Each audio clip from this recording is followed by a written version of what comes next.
Where's the intro at? Here we go. Yeah, you got to scroll for that one. I'll drive over to your house right now.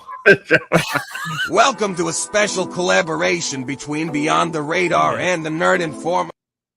Welcome to a special collaboration between Beyond the Radar and the Nerd Informer podcast. Get ready to embark on an extraordinary journey across America as we uncover 50 UFO stories from all over the 50 states. From the brush of Arizona to the forests of Maine, each episode plunges deep into the most compelling and mysterious unidentified flying encounters ever recorded. Join us as we explore eyewitness accounts, government files, and expert analysis that will leave you questioning what you thought you knew about the skies above. Only on the Oracle Talk Radio Network. Welcome back, everybody. Oh, are you excited to do this again? Me too. I'm having a blast. Hello, everyone out there, live in the radio space, listening to us on our lovely Oracle Talk Radio Network, and everyone else on our streaming destinations. Hello, video-wise. Hope you're having a wonderful day. Hopefully, some climate challenges over the past week, and I hope everyone's safe, sound, happy, warm, and ready to hear about 12 new UFO stories from 12 states. Last week, if you missed us, we introduced this concept, a special 6-week countdown to Halloween, where we go through each state and tell a different UFO story. Some you might have heard, some you might not have heard, but either way, they're very interesting and a way to connect us all and talk about creepy, spooky stuff with a special wink towards Halloween countdown. So, as I was last week, I should say, I'm joined by Ian Herling and Tyler Johnson from the Nerd Informer. Obviously, you know me, Tom Conway, as host of Beyond the Radar. Let me start with you, Ian. Ian, how are you doing today? Doing great. Glad to be here and ready to tell some stories. Absolutely. Tyler? Yeah, I can't wait. I mean, we got cut off short last time, but I mean, we just want to dive deep into it and get into some of these stories. It'd be fun. Absolutely. We say 12, but we'll see. Yeah, exactly. Well, I even tempered expectations because it was supposed to be 15. So I went down and said, "Hey, we did it last week. We'll do it this week." You know how that works. We know how nature takes its course. Nicole, it's very nice to see you. How are you doing? Nicole's here. Yeah, Nicole's here. How's it going? A little shout out to Nicole. She has a guest tonight, 10 o'clock, Mystic Whispers podcast. Timothy Williams, I believe his name is, and he is a artist. He's a painter, and awesome. He has a special hidden Bigfoot painting series, I believe, where there's hidden Bigfoot in his paintings. That's actually pretty cool. Yeah, he is a very good artist. Now, I'll be honest. I was like, okay, when I heard about that, I was like, that might be hokey or whatever. I checked out his paintings. He's a really, really good painter. Is it like, let's just say, is it like Where's Waldo, but where's Bigfoot, and you can't find him, and you want to like search for it? The ones that I looked at, I couldn't find him. So, but stay tuned for Nicole coming up at 10 o'clock for that one. But let's learn from last week and jump right in to the stories. Ian, you want to kick us off? Where are we headed to? We're going to Utah. Utah, the Utes. Utes. And Utes. There it is.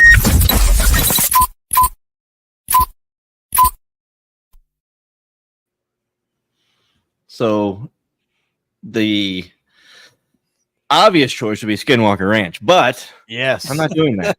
I'm not doing it. I refuse. It fought me. It was tough, but I said I'm going a different direction. Okay. So that's what we're doing. We are going to talk about what happened to Don Anderson's son in 1984.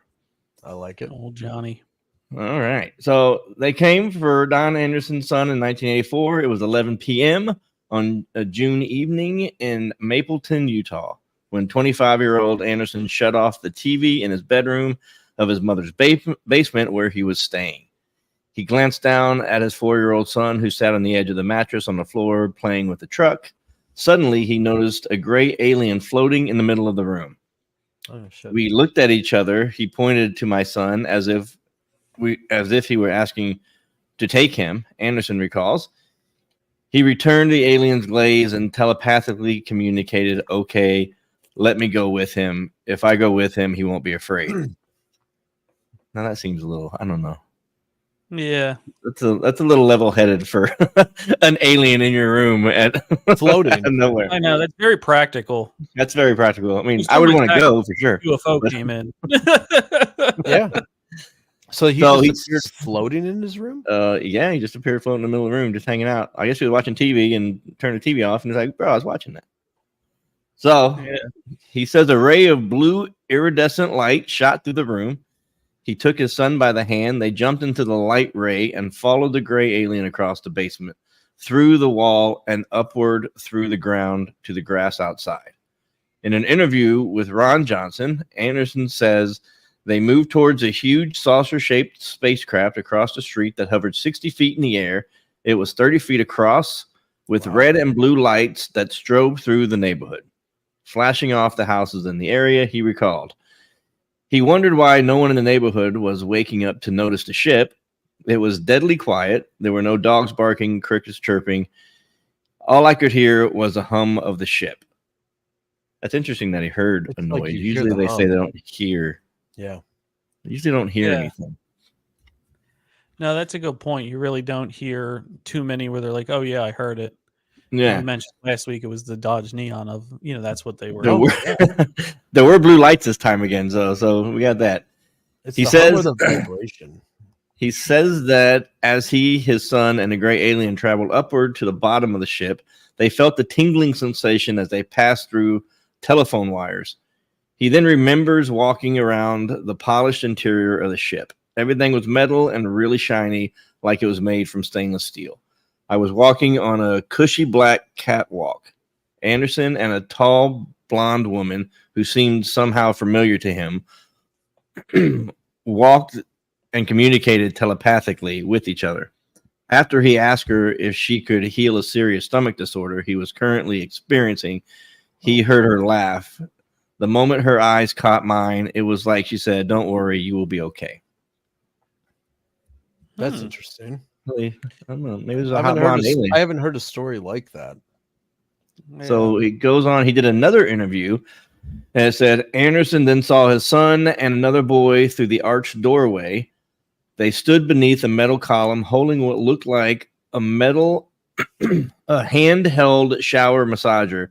The son grabbed it from the kid he just met and put it above his own head. Blue volts of what looked like electricity shot over his body. He cracked up and thought that was really funny. I watched him each use that about 3 times. I think the aliens took me there so that my son would know I was around and not to be frightened, and I knew that he would be safe. It's That's very detailed in an odd way. a little, yeah. Like not in a bad over way. detailed. Yeah, A little Instead bit. of telling your story, you're trying to convince people of your story. that's what it sounded Right. like. Yeah. Yeah, a little It's- bit.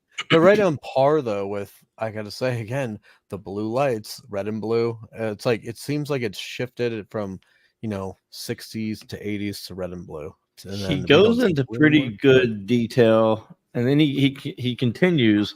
Before long, Anderson was back in the front room of his mother's house. The screen door was open, and I could look through and see the ship hovering and whirling outside. He says the room was also filled with elderly strangers he had never seen before. They stood motionless like they were in a coma. We were all sitting there watching and listening to the sound of this flying saucer across the street. He looked at the clock, and it was 6 a.m. I sprang out of bed and thought, whoa. So the one thing that resonates with me in hearing this before, or hearing this part in other cases, is the bunch of elderly people that were in his living room right there. Yeah. Odds are that, if an alien UFO extraterrestrial comes right to you in their full form, you are going to be terrified, and you're probably not going to want to do what it wants to say. So there's a thought that it can take on a form that is recognizable to you. This may be animals like the great white owls and less of threatening. Alaska. Many of those are aliens. Yeah, Sure. And this this might be, maybe they were a nurse, maybe they worked in a hospital, maybe it was something that they were around a lot of old people. So being around them, the aliens at least thought wouldn't be a big deal. But middle of the night, stranger elderly people in your room, that's just as creepy. That's pretty. I'd I'd rather go to the UFO. Me too. Yeah. At that And point, I'm it's almost like a thinking, gag. oh shit, that's a cult. Yeah. It's almost like a gag that they can do the 90% of convincing us that they're people. You know what I mean? Yeah. Look, certain things like, why would elderly people be in my house at midnight or late at night? Another one is maybe eyes are too close together, ears are too low on the head, ears are too high on the head. You know what I mean? No missing eyebrows, slits instead of noses. You know what I mean? There's all these things that are common in people saying, I think it was a UFO. It was a very odd person. You know what I mean? After a sighting, a sighting. So maybe, that, at least that part, I can buy is happening in UFO stories. Yeah. I could see it. So that's Utah. That's Utah. That's a cool one. I've never heard of it. So yeah. And I can't wait for us, on a side note, to get out to Utah. Especially with this network. I can't wait. I'm dying. Yeah, it's killing me. Gonna just be, wait. It's going to be awesome. Okay. I'm going to head us on over to Ohio.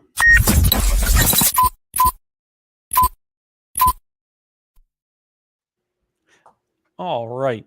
So Ohio has a wonderful case or a claim in 1973 of a cigar-shaped craft coming into Ohio airspace.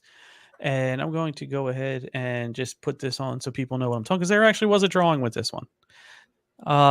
When they say cigar, this guy drew a literal cigar with a saucer on top of it. Yeah.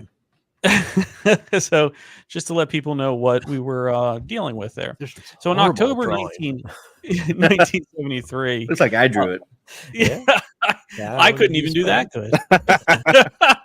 October 1973, PJ Vollmer, who is the chief of operations for the FAA at Cleveland Hopkins International Airport, received a visit from Lawrence Coyne, a police officer who was also Army active duty veteran and still in the reserves. Coyne said that he had saw a cigar-shaped craft flying the speed of a jet fighter and caught up to the helicopter he was in, seemingly dragging it to higher air as green lights scanned all throughout the inside. Just as suddenly as that encounter happened, it was over. Coyne said, "We felt a bounce.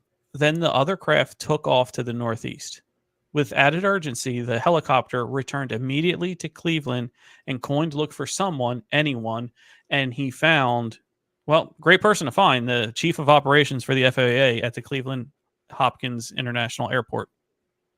In a case of this kind, I don't know anybody that I would believe more. In a stunning revelation from Vollmer, I trust his judgment without question of a doubt. I don't know what happened, but I do know, and I could tell from the tremors of his voice that he was shook."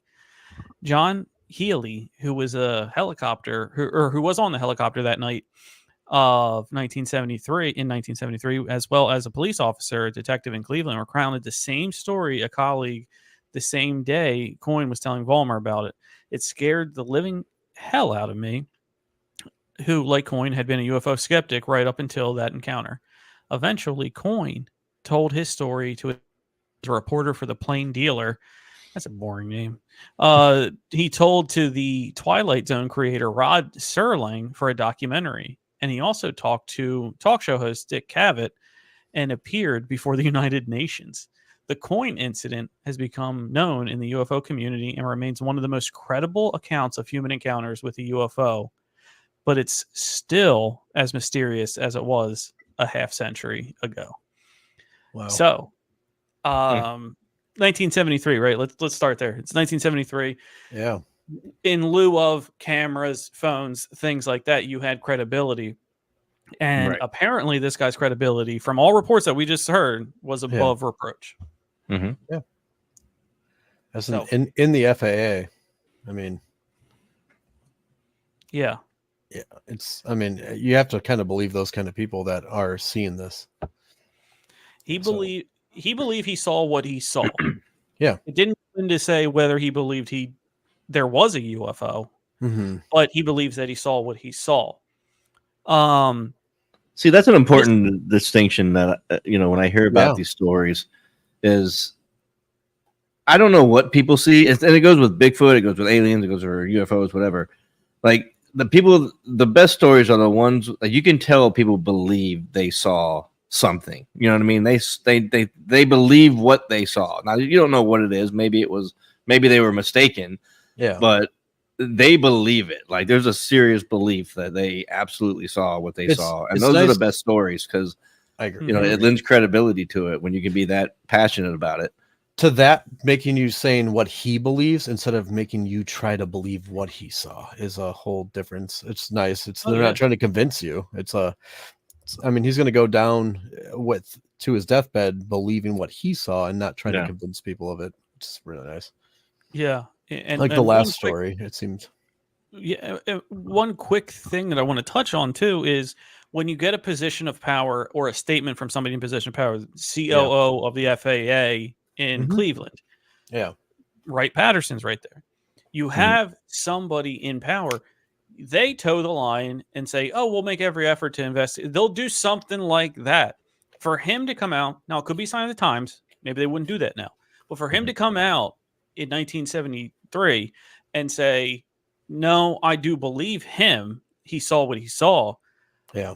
I wish we would have that kind of balls. Does that make sense? Balls nowadays for somebody to come out and say that. So I did really like that a government official.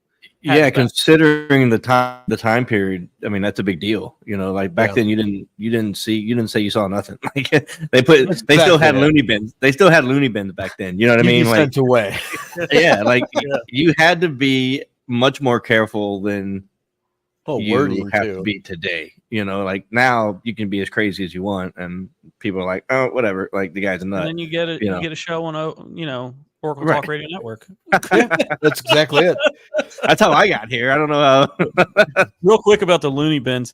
They were still operational up until very, very recently. Do your research on some of the latest. I'd want to know the closings last of them. one. Yeah. I know they're.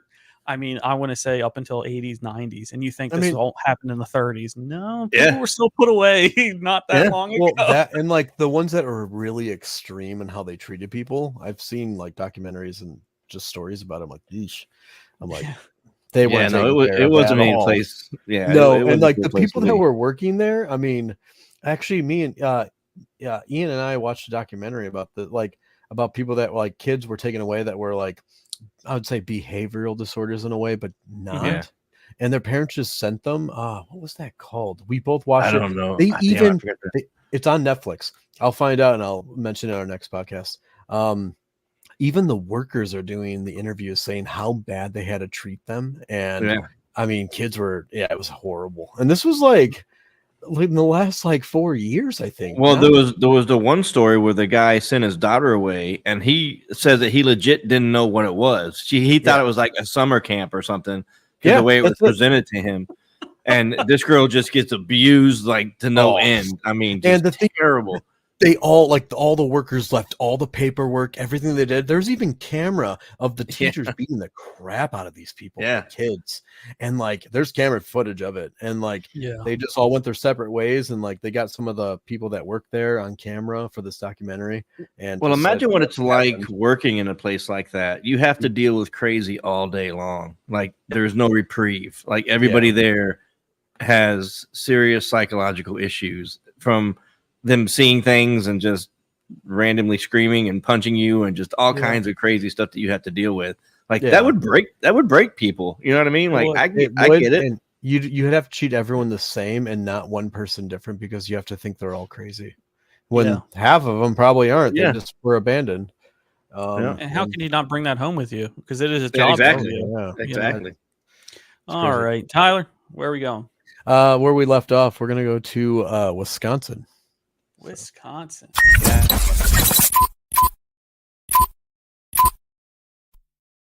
I had to pick out some short ones just in case, but yeah, this one is in Milwaukee, Wisconsin. It says it was in the late 90s. This one was. It says, according to Lewis, people in downtown Milwaukee reported seeing large, quick-moving unknown objects from 1896 to 1897. So I think there was a miss. They said late 90s, but they put 1897. Yeah, so I'm guessing 1986 to 1987. People could then follow the airship city to city by reading newspapers that covered it from Milwaukee to Chicago. They could see this. It says, it's 1896. That's really far, though.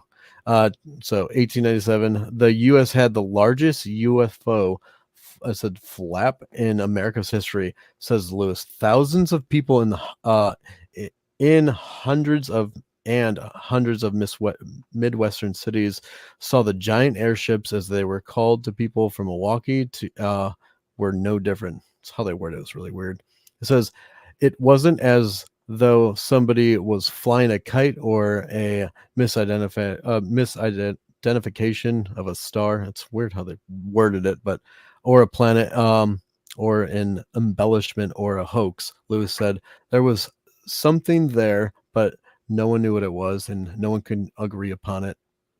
It says, well, in the sighting of I guess there's 9 saucer-shaped objects took place, and now it went to Washington State. Lewis said that the event influenced modern concepts of UFOs and people in Wisconsin and around the county. It says the Kenneth Arnold sighting really set the UFO on fire.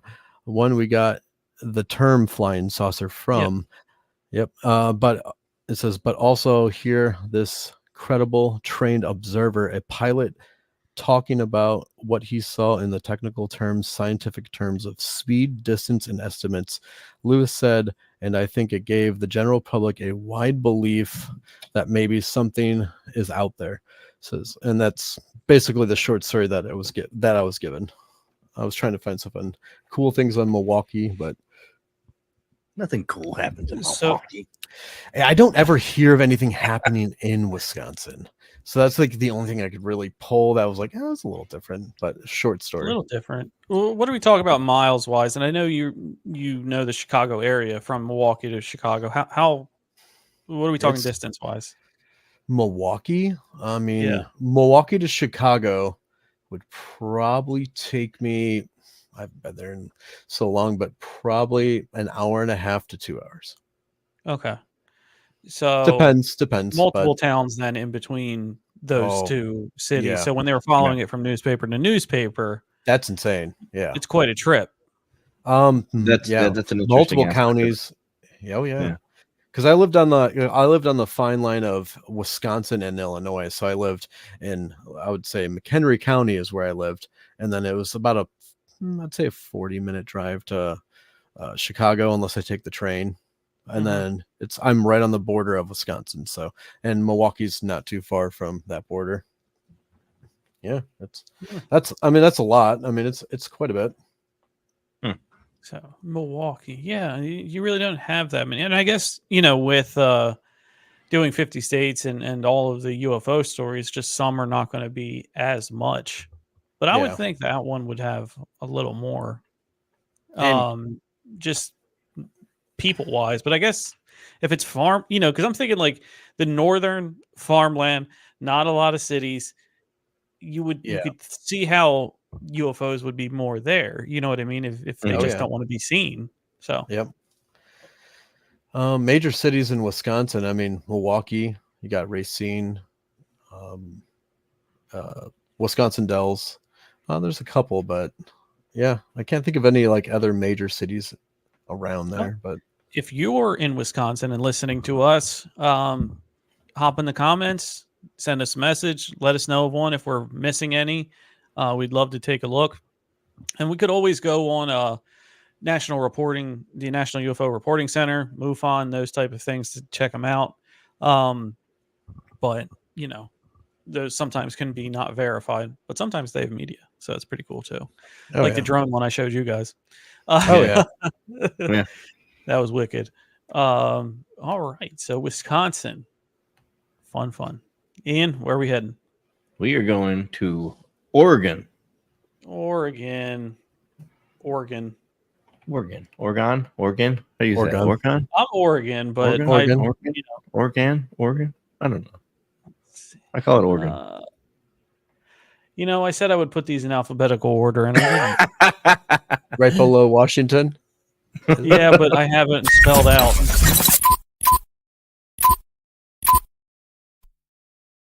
I know made where it it's fancy. Look at that one. I'm gonna have a beef. I'm gonna have hate mail from Oregon. Anyway. Oh yeah. Oh my God. I'm trying to piss off people from all 50 states and see how many we can get. That's my goal. So this story is a personal story from a young lady, and then there's also a bunch of stuff just about Oregon. Is that better? Everybody happy with that? Oregon? I'm all right with that. I'm happy. Yeah. The young lady's name is Mackenzie. Ooh, that's a tough one. Gerdes. Gerdes. In the fall of 2020, I was driving with my family through Forest Grove, Oregon, when I saw what might have been an extraterrestrial aircraft in the sky. Above in the picture I took with my iPhone, the sky is bright blue, green color, and the clouds are gathered over the coastal range. Upon further inspection, just above the telephone wire, there is a completely straight line, possibly beaming down from something behind the clouds. I cannot explain what this is, but it is certainly strange and perhaps even extraterrestrial. I wish I could put this picture up, but I don't know how to do that without causing mass havoc, I'm sure. I'll have to come over there and show you. And he just launched a nuclear. Yep. I don't know what country that hit, but it's not going to be pretty. Well, there it goes. So Christ, the picture's not great. It's just, I don't know. All right, I'm going to move on with the rest of it. In the vast expansion of the universe, could extraterrestrials really exist? Quite a few Oregonians believe so, and they have stories and experiences to back up those claims. One of the most famous photographs ever taken of a UFO was shot at a farm outside of McMinnville, Oregon, in the summer of 1950. Farmers Evelyn and Paul Trent witnessed a circular metal spacecraft hovering above their property. Journalist Doug Perry for the Oregonian said Evelyn was the first to spot it, ran in to get her husband and the camera, and took the picture that would end up in the Oregon newspaper and eventually Life magazine. Well, that's kind of cool. It ended up in Life. Yeah. As for the validity of the sighting, extraterrestrial enthusiasts will be happy to know that the image above was examined by a renowned nuclear physicist at the time, Edward U. Condon. Perry said his physicist frequently disproved UFO sightings. He significantly examined, but the Trent photograph was difficult to explain in a conventional way and reported by Condon himself. Between 2001 and 2015, Oregon had official reports of 3,013 UFO sightings. Wow. I mean, that's quite a bit. That's a lot. In 14 years, that's pretty good. Oh, yeah. Brian Kosiak for KGW8. In addition, Kosiak said there were many reports in the 80s and 90s of Oregonians seeing strange lights, hearing unexplainable sounds, and finding crop circles on farmland with no roads leading to them. Oregonians and out-of-staters alike can indulge their fantasies with the extraterrestrial beings by visiting the famous annual McMinimus UFO Fest in McMinnville. This event first started in 1999 at annual. I gotta start finding stories with better names. I'm gonna call him Bob. I had to do it. Hotel today, Oregon, to commemorate the Trent sighting and photographs. It involves a 3-day celebration with speakers and a parade, 5K run, and the landing party. Wait till I get to Hawaii. It's going to be really terrible. Yeah, there we go. I did want to ask you about something. What are your thoughts on crop circles? I was going to bring it up. I was totally going to do it. And that caught my mind. Like, we only ever saw it in a slight time period, and it's gone. Mm-hmm. You don't see him. You certainly don't see him anymore. So I think, was it before M. Night Shyamalan made Signs that we saw them, or was it after? So was it? Does anyone know? They went back 90s thing. Yeah, it was definitely a 90s thing. So growing up, I of course had to search this. Like growing up, I'm like, where did they come from? And you could see some really cool videos of them. Like, it's totally like, I don't know how they did it back then of making them, and like it looked like a movie quality. But people will go out in the middle of the night and they have these certain tools that can actually go over like corn stalks and just bend them slightly. And they can, it's like I think like a couple college students did it. Yeah. I saw, yeah. You're right. I might have saw the same thing where it was basically like a string in the middle, and like a rake they'd walk on that would just bend. I think they used like a 2x4 with rope going through it. It was something of that nature. And the thing is, like, I'd want to believe it because they were really good designs. It's like that would trick a lot of people. But some of them are so big, like without having multiple people, like without having a view from above, higher up, how would you? Some of them are perfectly placed, perfectly spaced apart. They are. Like, it would be very hard to do, I think, without some eyes in the sky. The only way they could do like a sphere perfectly is if you attach a string to the middle of the point of that sphere. And then walk in a circle where you don't snap that. Like, so it'd look from a distance, it looks perfect, but from up close, it probably doesn't look as good. But you know how, you'll see like 8 or 10 of them and it'll just be, progressively smaller or progressively larger or whatever. Like the perfection of them, at least from a picture, I don't know how they look from the ground. It's like artwork. I mean, it's ridiculous how they do it. Yeah, it looks really cool. I wouldn't understand the purpose of an alien doing it. Necessarily. I could only, I mean, you can't really, I would only see it's like a symbol of, what's to come, what's happened. You never know. It's past, future, or present.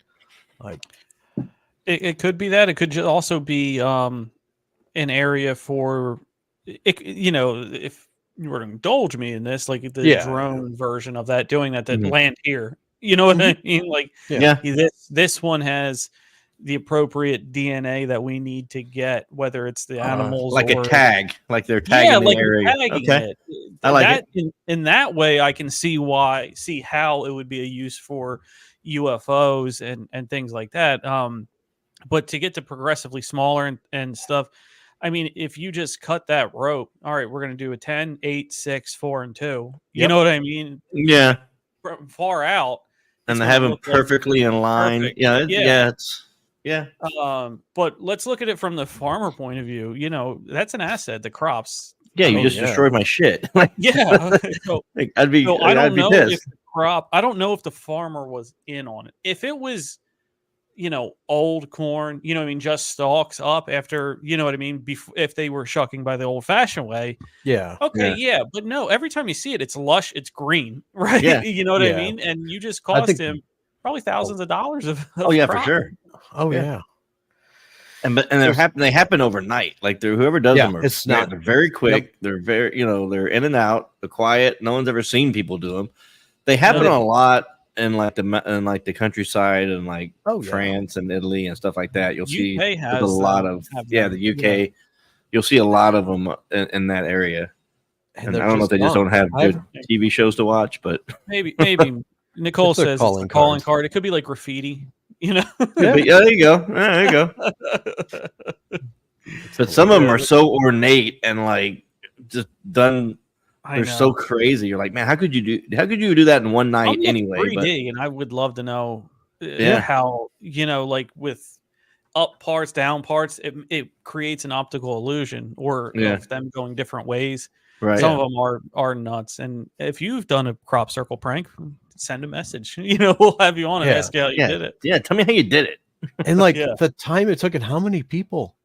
Because you can't just have it like one person. There's a lot going on in that. Yeah, because the more people, the more it would get ruined, I would think. Walking in there, walking out of there. Yeah. Yeah. Well, you always see them from the air. So you never really get a good sense of what the ground looks like. Is it messy? Is it messy? Is there footprints everywhere? Like, you never really get that close in detail to them. All the ones I've ever seen. Oh, are you're right. You're right. Did they ever actually search for footprints? Because there would be some. Because of like, and here's like, I don't know about you guys, but like when I grew up, like where I grew up, there's a lot of cornfields and we'd hunt and all that. And you can go through one aisle of corn. You don't have to like. They're separated by like 1.5 feet. Yeah. So you could have a foot trail. It's actually, I never even thought about it that way. Smart. I don't know, but I kind of want to try one now. The Skinwalker this year, next year we'll go to join me on the radar and join me on the radar. Can we get a GoFundMe started to go do crop UK to the nearest farm and try to piss off as many UK people as they did in the revolution. Can we get a GoFundMe started to do crop circles in the UK? Oh my God. Yeah. Yeah, and then we'll do a separate one for pounds for the bale. That's it. Yeah, that's it. Or euros. I'm showing my age. Jesus. Yeah. Oh my God. All right, let's get back to the nonsense here.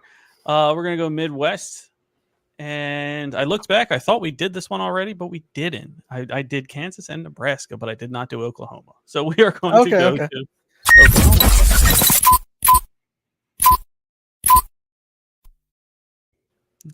Short one there. So this is Wynwood. This is Wynwood, Oklahoma. Saturday morning on July 31st, 1965. Officer Lewis Sykes of the Wynwood Police Department reported a sighting of a bright object in the sky a few miles northeast of town. He described it as having a bluish-green center with a rotating light circling in the midsection. The object abruptly rose into the night, where it hovered for a few minutes before it began to lose altitude again, then move off to the north. The sighting was also confirmed by the Murray County Sheriff's Office, and the Tinker Air Force Base picked up an unidentified blip on their radar scope. So yeah, this definitely was the 60s. At the same time as the Wynwood sighting, which means the object was tracked at an altitude of 8,000 feet. Until it disappeared from their screen approximately 15 miles southwest of Midwest City. It was later learned that Carswell's Army Air Force Base in Fort Worth, Texas, also had tracked this unidentified object on their radar screen earlier in that evening. So, Texas, Oklahoma is connected to Texas, they border.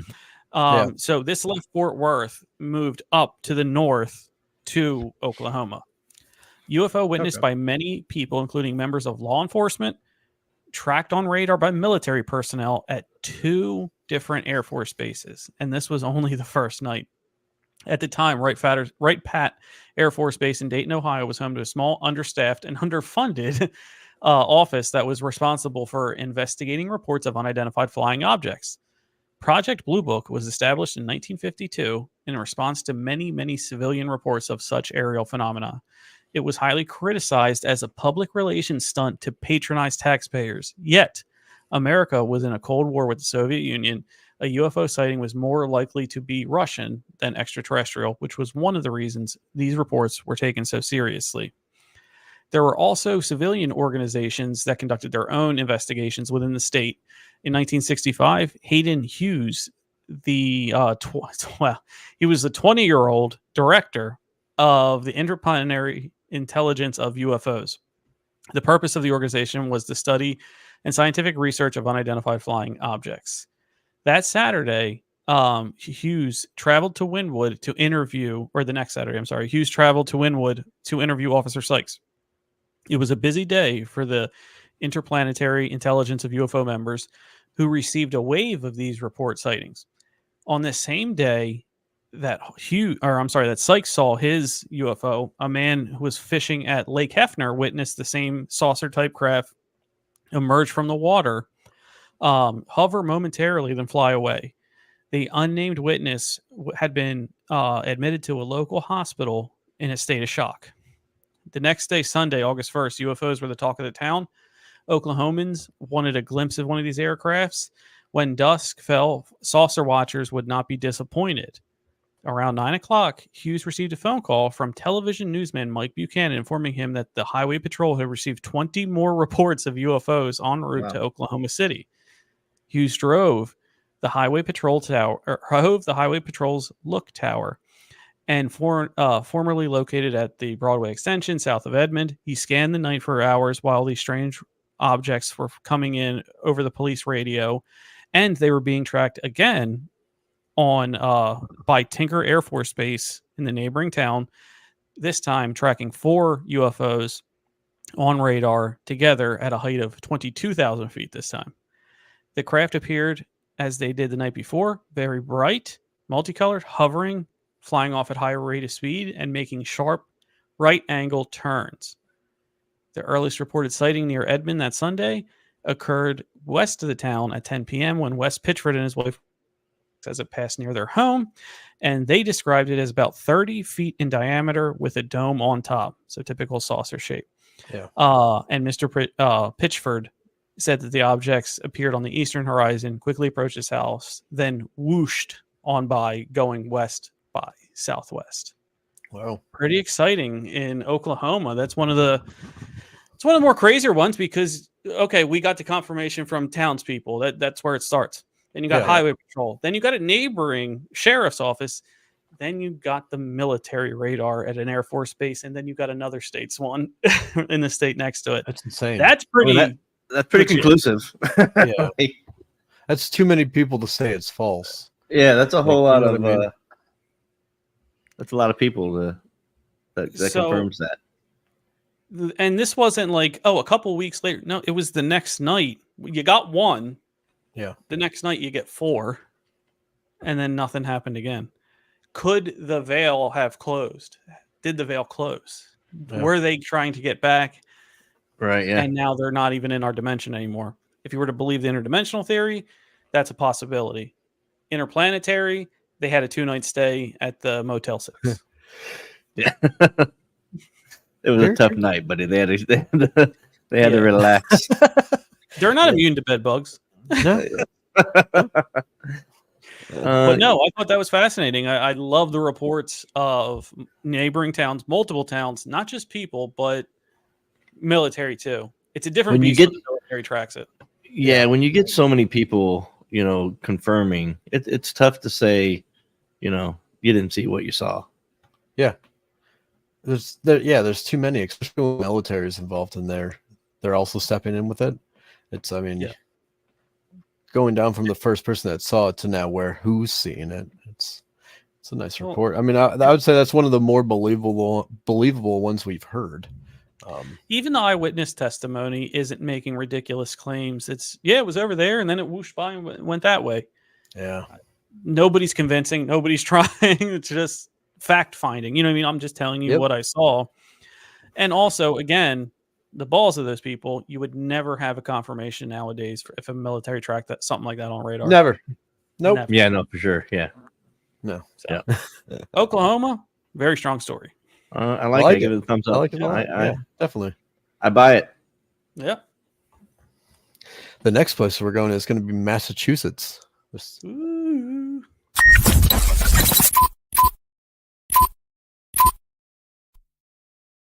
So there's 2 stories that run into each other, but this one is the Labor Day of 1969 UFO incident allegedly occurred on the night of September 1st, 1969 in Berkshire County, Massachusetts, when over 250 people allegedly reported witnessing a UFO. According to the UFO park enthusiasts, the incident has been deemed significantly historic and true event by the Great Barrington Historical Society and Massachusetts historians.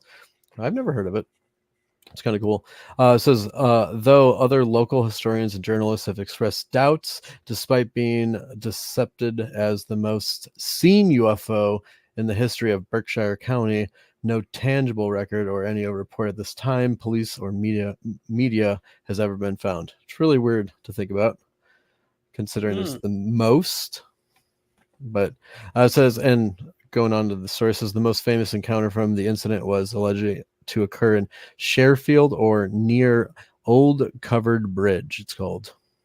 Thomas Reed and his family were crossing the bridge when they saw a disc-shaped object hovering in the air. Reed described the craft as a white orb. It says that was bigger than a football field. They tried escaping the UFO by continuing to drive down Covered Bridge Lane, but the craft followed them. Reed says the car was engulfed in light, which I could see that happening, as they were pulled into the UFO. When Reed took a polygraph test, he was found to be 99.1% truthful. That's pretty, I mean, that's up there. Yeah. So it's pretty crazy. It says another alleged off-world incident that happened occurred at Lake Mansfield in Great Barrington. It says Melanie, I'm going to butcher her last name, Kirchforder, and her family had gone on the lake, and when her father backed into a parking spot, a very bright light engulfed their car, just like before. Everyone in the car began to panic. Her father decided to chase the light, even though they were engulfed.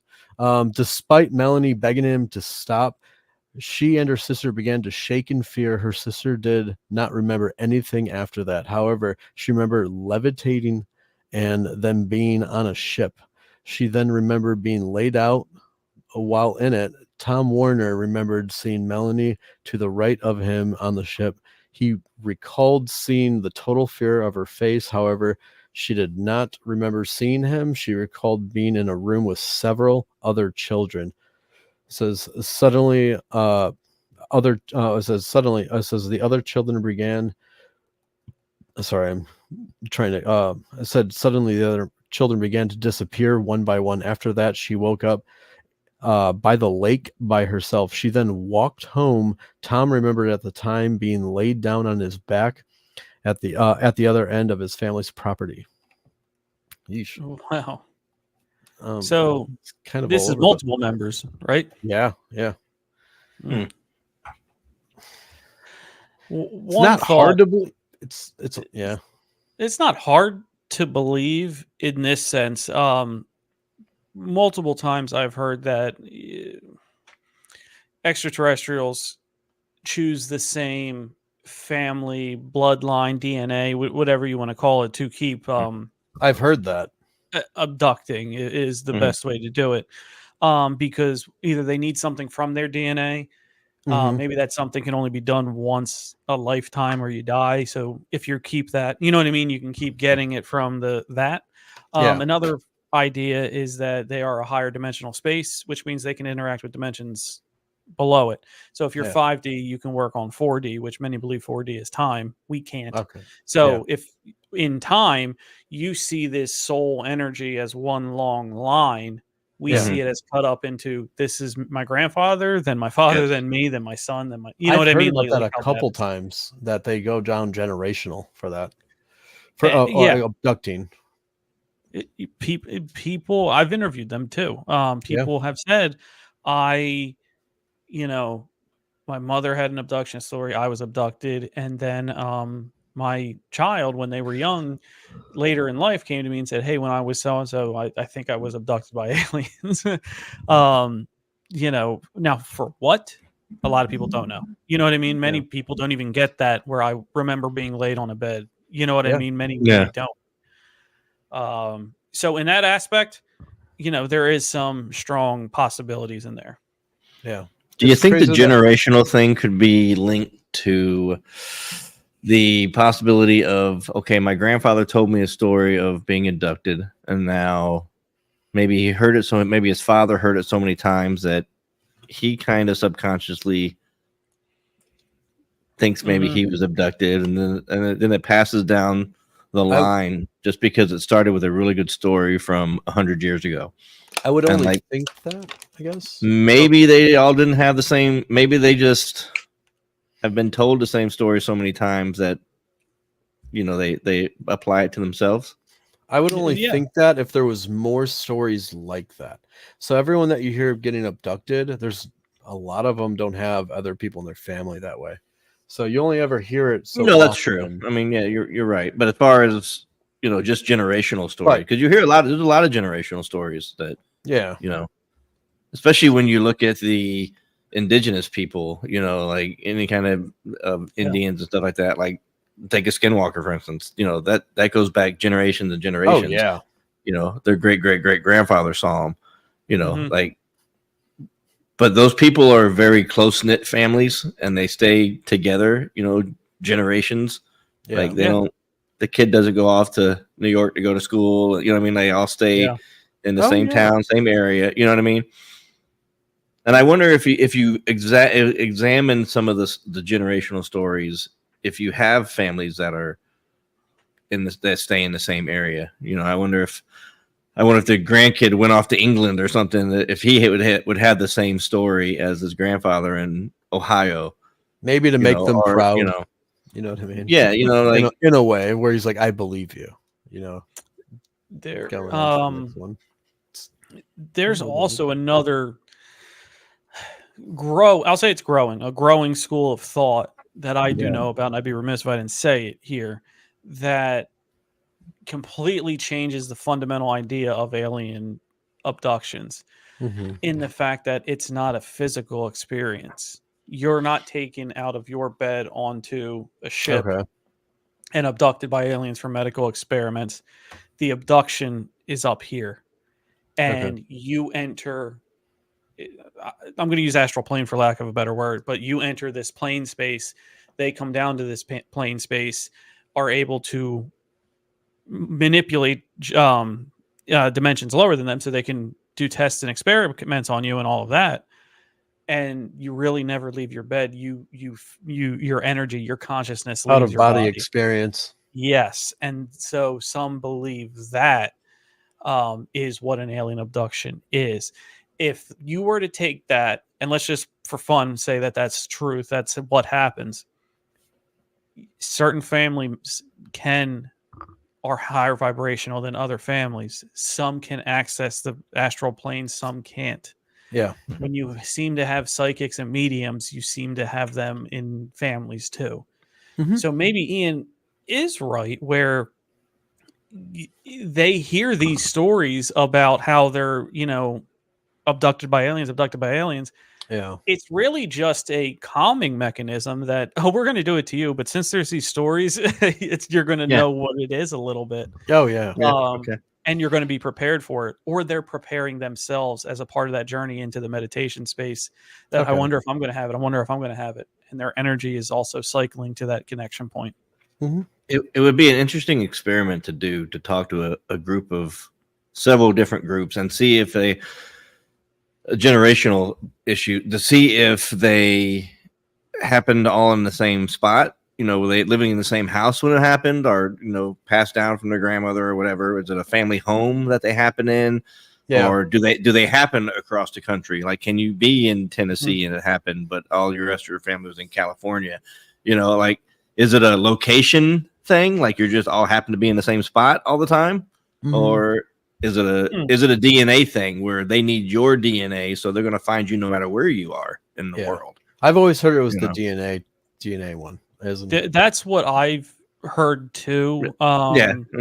Keeping in the generational thing, I just ventured out a theory about the more of the CE5 type and your close encounter of the consciousness connection rather than physically, confronting an alien that way. But if you want a good demonstration, I liked the docuseries Hellier. Yeah, I don't know if you guys have seen it or heard about it on Amazon. Sure. It's 2 seasons long. It's a real life documentary of this couple who gets this weird ass, there's goblins terrorizing my family, and sends video and proof, and they go down to go check it out. Do some tests and experiments. Yeah. You don't get too many goblins nowadays. But anyway, no, you don't. And then the second episode or the second season blows the lid off of it, where they start bringing in John Keel and Mothman and different ideologies. The Green Man, Pan, the legendary, god of natives, Pan. But they did an experiment in the second season where they said, because they talked about this idea of seeing if this is a mental thing with alien abductions or not. And they talk a guy into hypnosis and ask him about an alien abduction. And this guy's just a guy. He was like somebody on their crew, actually. And they got... it's on Amazon, but they do go through that if you wanted to check out what it's like to see if somebody can manifest an alien, experience. Oh yeah. Just a quick side note: I watched that series on Amazon when you were talking about. Dude, did you get through all of it? I'm starting season 3 tonight. It just came out. The first 2 episodes I'm in are out. season 2. It is so good. Yeah. Wow, so good. After episode it starts with 7, a bang, doesn't it? Yeah, after episode 7 of the first season, it just got amazing. After that, I'm like, wow, it's really, really good show. It is. I really like it. I don't know if I said this to. I might have said it to you guys last week, actually, that I don't know how this got past so many execs to end up on MGM, because it's a really well-made show. Yeah, it is. Yeah, no, it is. I really like it. Yeah, and you're right. I'm not trying to say poo-poo on MGM, but it's just not the first streaming service you think of, and it's probably not second or third. So that reminds me of like a Netflix. I'm going to turn on Netflix when I see that, because it's such a good show and it hooks you so quick. Like it does. I mean, second or third episode, I was like, I binge watched one whole episode in one day. I'm like, I'm just not going to stop. The whole season. It was quick. The whole first season I watched like Saturday or whatever day it was. Yeah. I'm like, we were talking about it, and then he's like, I already watched the first season. I'm like, holy shit. I'm like, so are all of you past, or did you get through season 2? I'm in season 2. I'm done with season 2. Yeah. You're done with season 2. You're not, Tyler? No. Okay, so I'll wait, but I'll just say it ends on a really interesting note. The way season 2 ended is like, wow. Like, I don't even know how to. I'm close to it. I'm just happy that when I finished season 2, season 3 was there already. Because if have you started season 3 already? Yeah, I watched the first one. I haven't watched the second one yet. Okay. So God, I'm watching that tonight. It's so good. I love this season. I had to bring it up because I've been hooked on it since I started watching it. So this won't spoil it, because this was, I believe, the first episode of the whole thing, when they made the guy wait outside as a punishment in the dark and all of that. Yep. Was that fair or foul? Oh, well, I don't know if I would have left him out there. Yeah, I mean, what's going on? But he wasn't drunk, and it was his fault. Yeah, no, you're right. That punishment enough? I don't know. Well, they tried to let him go, but he didn't want any part of it. Like, he was committed to, like, listen, I fucked up, take me out. But it was, that's pretty wild. Like, since there was so many good character developments, good characters in the same show, in the same show. This show reminds me of 2 other shows, not where it goes to the extreme what we're watching, but have you ever watched Jericho or Revolution? I've watched Revolution. Jericho's really good. I haven't watched Revolution. Revolution. So, I just bought it again, like on Vudu. That is one of my favorite shows. But yeah, if you haven't seen Jericho, have I seen Revolution? I might have seen Revolution. Revolution is where you remember what it's about, Ian, right? Revolution is where they lost electricity goes out. It's gone. Yeah, and they can't figure out why the power went out. Yeah, and only certain people have access to power. Yes. Yeah, no, I saw that. That's a great show too. When the helicopter scene came up, and when he had the power, oh man, it was such a good But if you haven't seen Jericho, Tom, watch Jericho. I'll put that. I'm writing that down. Summary: Jericho's really good. There's an atomic bomb that goes off in every single major city in the U.S. and they have to rebuild. That's all I'm going to tell you. It is so good. Like, I'm telling you, it's conspiracy theories dream to watch this kind of show. That was a CBS show, if I'm not mistaken. I believe it was. And then and then it went to Sci-Fi. I don't know if they had new episodes on Sci-Fi or if it just was. Mm-hmm. The problem with that show that you're going to watch and when I punch face is at the end, the way they end it, because they ended it like in the middle of a season. So you just and they are trying to pick it back up. They're trying to pick it back up, but I don't think they will. But now it's been so long, like it wouldn't even be the same thing. Yeah, I wanted to punch myself in the face after I watched the last episode. I'm like, but man, you get hooked on each. You do. You get hooked on it. On every character, because there's like 15 of them that have a main storyline that they follow, and that's what I really like about shows like that is that they really dig into the characters, and it's kind of the same thing with From too. Like you'll have one episode kind of about what happened to this person or what happened to that, and they do like a backstory and like how they got there and what they went through to get there. Like that Revolution character did that development's too. really good. Yeah. Now I know why you combine the two, because it's probably they're made similar styles. I bet. Yeah, it's Just very different similar. Plot and characters. Well, the people that made Lost made From, From. and I never really watched Lost. I tried to get into it, and it never really took off for me. I didn't either, but I still made myself watch the whole thing that way. And there was parts I liked, there's parts I didn't, but I can't help but feel if that was made on like HBO or a cable channel and not ABC owned by Disney, it might have been a lot better. A lot better, sure. Yeah, I get that. That was great detour, and we're right on pace. We did 6 in an hour. Look at that. There you go. Who the hell do we think we are? Exactly. Look at us being grown up. Yeah. I'll be damned. 8 minutes from now, we're going to be talking about something completely different. Yep, that's very true. Yeah. So anyway, I was washing laundry. Yes. Yeah. All right. Where are we heading to? Is it me or my Ian? turn? I think it's mine. Is it my Ian? turn. Oh, well. Yeah. Oh, you just went.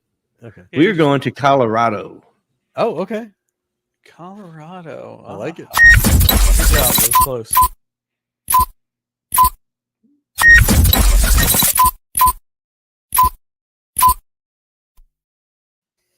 This one is actually kind of a cool story. A UFO spotted above a concert venue in Colorado, a witness has reported. Unidentified flying objects have long captured imaginations across the country.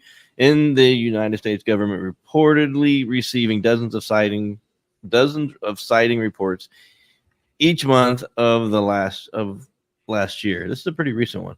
On June 5th, an unnamed employee of the Red Rocks Amphitheater in Morrison, Colorado, said they saw a large disc-shaped craft above the venue. The employee said the craft hovered silently and then disappeared into thin air. According to a report submitted to the National UFO Reporting Center, a nonprofit that documents alleged sightings of UFOs and alien contacts. I was working at the Red Rocks Amphitheater last night when one of the co-workers suddenly said to us, "Hey, what is that over there? It looks like a spaceship," the employee said in the report. We all turned to look in the direction he was pointing, and sure enough, there was a UFO hovering about a half mile to a mile north of the Red Rocks.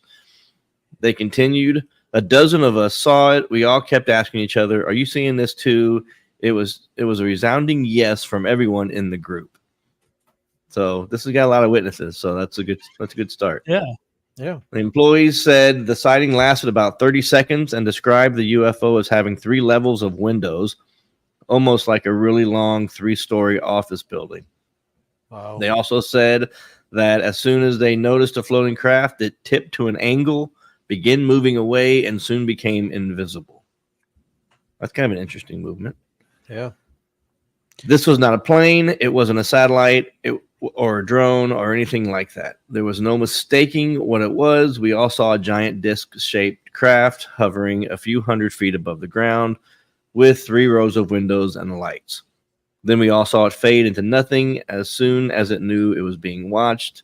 There were dozens of people who saw it with me. In response to questions about the alleged sighting, a spokesperson for Red Rocks told Newsweek in an emailed statement, "We see amazing, wondrous, and mysterious things at Red Rock almost every night of the year. We welcome our fans from all over the world and apparently other worlds, and are delighted that Red Rocks has a reputation that is intergalactic." Must have liked the music. That's the lovely marketing. Lovely marketing. That's what I'm thinking. That was a smooth move. We see this every night. Come check us out. I know, right? Yeah, that's the last laugh is on them because they didn't have to pay for it. Yeah, exactly. So it continues on. The National UFO Reporting Center has processed more than 170,000 reports since its founding in 1974. The company's website said the subject of UFO sightings had generated even more public interest than usual since 2022, when the government established an all-domain anomaly resolution office to investigate reports of unidentified anomalous phenomena. So All right. Season 1, Skinwalker Ranch. Season 2, Crop Circles in UK. Season 3, Red Rock. Yeah, I mean, that's what I'm thinking. We can catch a show and a UFO. Yeah, I mean, Shofo. That's pretty big for them to say it was that type of UFO, like a 3-story window and drawings. Like not personally, but I think I can understand what they meant by that. Yeah, for sure. And the way it moved, it tilted to the side and took off. Like the movement was kind of an odd. Yeah. I've never heard of a movement like that. No, but I think I've seen illustrations, not photos of things like that. So I can agree to that one. Well, I've been to Vegas. I've been to like the desert of like California and stuff like that. And if you go out at night, like the skies are so different than they are like around here. You know, where we're in a city. You know what I mean? So things appear different. You know, just looking up. I've always wanted to like camp out one night and just see what the night sky had to offer out there. Yeah, because you get away from the city lights and stuff. It's a whole nother view, man. Oh yeah. But they say 13 people saw it. I don't know. There's probably a lot more people there at the venue. You would think probably a lot After more. After that, they said it. dozens. I remember they said dozens of people. Yeah. Witnesses. So this happened in May 8th of 2022. So that's pretty recent. It's probably our most recent one. Right? Kind of want to look it up now to see if there's any footage because that's very, very close to us. Colorado. Yeah, that's. Yeah, Red Rock. I mean, everyone has their cell phones out when they go to those concerts. I've been to Denver, and that's a popular area near it that many people go to when they go to see visit Denver. So the brochures and things like that you see and all the tourist stuff, it's the start of big sky country out there. When you're sitting there, you can look all the way that way and you can look all the way that way and have the sky. You know what I mean? And it's just so much different than where we are here, But seeing that at an amphitheater, I think that would be really, really cool. I imagine there were things going on there, like I don't know, some recreational activities. I don't know how many recreational activities you got to do to see a UFO if it's not there, but there's quite a few. So here's a quick story about my Denver trip. So it was right after I was there for GABF. I was there for the Great American Beer Fest, which is the biggest beer festival in America, second in the world, only to Germany.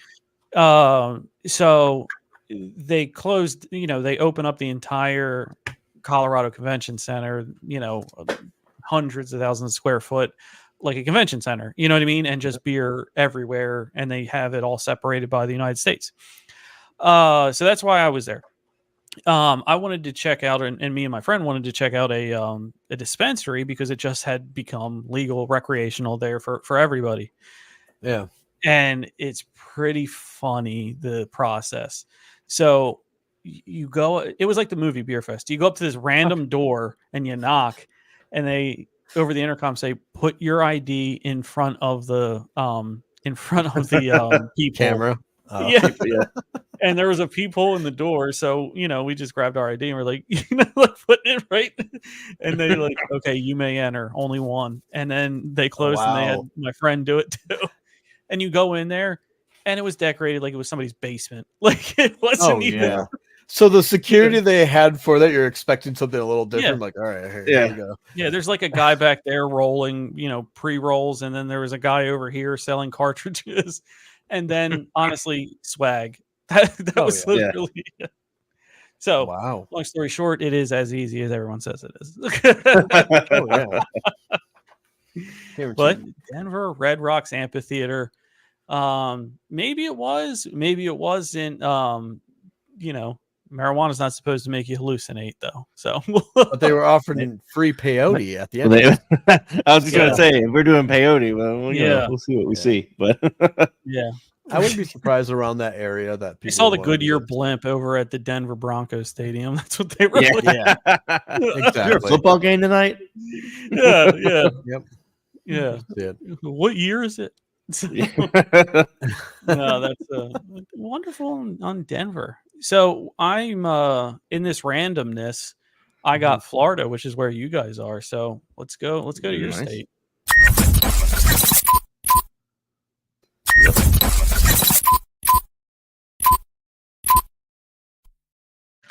He's testing me, not wanting to play there. So I have picked the Gulf Breeze incident from the late 80s. Okay. And if you guys remember, or have you guys heard about that one at all? I have not. You have to continue with the story. I might know, it might not. But I okay. don't think I do. So let me just Gulf Breeze. So it's on the Gulf side. Yeah. So I just snipped the tool. It just reminded me of what Ian was talking about with the Red Rocks. That's what I kind of. Yeah. That's exactly what I was envisioning. In a way, that's exactly. That's pretty. You're right. So it's Gulf Breeze, Florida, and this is November of 1987 to May 1st, 1988.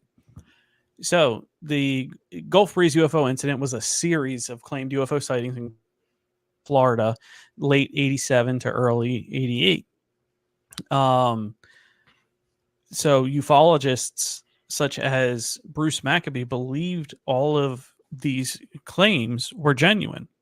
So to kick off, on November 11th, 1987, Ed Walters, who was a contractor in Gulf Breeze, Florida, was allegedly immobilized briefly by a, quote, blue beam, after which he took 5 Polaroids of an object in the sky outside of his home. Walters reported seeing the UFO object hover about 200 feet above the ground, so pretty low, describing it as something right out of a Spielberg movie. He claimed to have multiple subsequent visits to the UFO, recording videotape and taking a total of 32 photographs of this object. Walters further reported witnessing the craft land on Southside Drive and deposit 5 aliens on the road. Just sounds weird. Yeah. Hold on, I got to deposit 5 aliens on the road. Right? Yeah, me too. He stated that one of the aliens. He stated that one of the aliens stared into his window, at which point the aliens communicated with him in English and also Spanish via telepathy, which presented him with a book showing pictures of dogs. It is Florida, so there's a lot of Spanish. Very true. He talked to me in English and Spanish and then showed me a picture of a dog. I don't know what the hell it was. Well, you've never been to Florida, have you? This is a normal thing. No, I got family in Florida. That shouldn't shock me, but they're taking the cats. They're taking the dogs. Yeah. A blue beam of light then caused him to be lifted approximately 3 feet off the ground. Walter stated that the immobilization in the blue beam happened again December 2nd. So almost about 3 weeks later, 1987. On February 7th, 1988, Walters allegedly photographed his wife. As she attempted to outrun the blue beam. Walters also claimed to have communicated further with the aliens. Here, his family reported 19 sightings or encounters over time. On May 1st, 1988, Walters reported feeling the alien presence while he was at Shoreline Park after midnight. He saw the UFO, took a photo of it, and lost consciousness, quote, for about an hour. Walters stated that the UFO leaked some kind of liquid that continued to boil even 19 days after he captured it. Walters gave his photographs to the Gulf Breeze Sentinel newspaper using the aliases of Mr. X, Mr. Ed, and Jim, out of concern for being ridiculed and protecting his family. However, Walters openly admitted to being the photographer in 1989. He submitted to a polygraph test in February 1988, and the examiner concluded that he believes Walters' photos are real. Walters claims to have missing time on 3 prior occasions, once during a canoe trip, the second during an apparent nightmare, and the third when he had been driving at night and realized he could no longer see any cars or street lights on the road. Walters claimed to have stepped out of his car, saw a bright light coming to him, which lifted him off the road. When he got back in the car and illuminated its interior, he reported finding himself next to morning traffic 5 hours later. Under hypnosis, Walters stated that he discovered that he had been abducted by aliens on several occasions. A paranormal investigator, Ray Stanford, focused on the clouds in the background of Walters' photos, initially believing they could have not been taken on November 11, 1987, due to incorrect weather information that he had received. After receiving correct weather data, he conceded that the photos were likely actually taken on that day, but he still believed it was a hoax. UFO investigator Philip Klass stated that there was no way those photos were authentic, and stated that he had not investigated Gulf Breeze incident at length because it was not genuinely impressive to the public. Robert Nathan of NASA's Jet Propulsion Laboratory stated that many of these images are double exposure photographs, and that focusing on the object and the buildings nearby seem to be more sharply focused or fuzzier. Nathan also said he had a feeling that there's some kind of cut and paste on some surface. Ed Gray, the mayor of Gulf Breeze, essentially analyzed the photos himself, and he concluded that the photos were fake. Eglin Air Force Base, located directly east of Gulf Breeze, is a military installation of mind-boggling proportions. The base's director of public affairs said that there is no record of unusual activity or strange radar blimps at the times of the sighting. Jerry Brown, the Gulf Breeze police, said that locals were mistaking UFO phenomena on activity at the base, and blamed the domino effect of hysteria that began with Walters' photos. So that was the Gulf Breeze incident. Gave you both sides of that story there. And that's when bath salts was invented. I'm just joking. I still can't get over they communicated with him in English and Spanish, which I like how they just deposited 5 aliens on the road. I mean, that's the intergalactic count of racism if I ever heard one. I don't know. Talk to him in both. I don't know what he. They go. I mean, I can hear the conversation out. Where we at? Florida? Okay, hold on. Let me get. Yeah. But the best part is it wasn't even spoken. Yeah. English ain't gonna cut it. Hold on. Some of it seemed very believable. When we got to the other side of it, it seems like, okay, it was debunked a little bit. I like how they deposited 5 aliens on the middle of the road. Like, I just picture. I guess like in a litter box, say it. Dropping birds on the road. The best part, Ian, is what that was in quotes. Like they wanted to make sure that they knew that he actually said that part. It was in quotes. Deposited 5 aliens on the road. And those words came out of his mouth. Back then, does that sound normal to someone to say that? You know, it's 1987. It's not. Like, it's not like 1800s. They had dogs depositing in the backyard then. Got to play every angle. I mean, I can see. Okay, maybe he just doesn't know what it is or what they're doing. But if I saw something deposit 5 aliens on the road. Oh yeah, I want to know. I want to know what that looks it like. Released 5 aliens onto the road, or beamed 5 aliens on the road. I'm not. I'm trying to pick a better word than deposit. So I want to know what that looks like. So the picture you showed us that resembled Ian's, but where's the pictures he took? You know what I mean? That's a good point. Because there was like he said he took. There's like excessive of probably around 40 to 50 photos and videos. So if we only got a picture of one that looked like something, you think there'd be an actual picture of it. Even if it's overexposed, I get it extra light, but it'd be really interesting because of. Well, remember, it said that he gave them to the Gulf Breeze Sentinel. But you would think that if he copy and pasted, that means he has extras. Okay. Back then. But it's just kind of funny to think about. So, actually, I think you guys have seen this one before. I know I have, and this seems pretty. I'm gonna if it's a popular screen here again. I think it's a more famous one. Look at that. Have you guys seen that one before? I have seen that one, and I don't think I have. I would say that for the picture quality it is, that doesn't resemble the 1980s. And you know what I mean? It might, but like picture quality, I think it'd be a lot worse than that. I don't know. That looks some of these Android phones can't even take that picture. Sorry. Had to say it. Oh, don't start that. That's what we're we are going to get sidetracked. He knows it provokes me too. He does this shit on purpose. I know it does. Son of a bitch. I'm just saying. He does it on purpose. But I have seen the photo like that before. But I mean, that was one of his photos. That was his photo. We got another one incoming here. What but was it he has using? 32, but he said he gave away a ton to okay. the Breeze Sentinel or Gulf Breeze Sentinel. This one I haven't seen, but it's, if you can look, it's the same type of object. Okay, it's just a little. What about that for photo quality? Because that resembles the picture that it was drawn. A little bit, yeah, you're right. To a T, yeah, with the black lines in the top. Yeah. That one's like, I mean, I would say that's believable, but for back then. Where's the where's the double exposure that they're talking about? That's not double exposure. Okay, so only the one with his wife is what he was saying.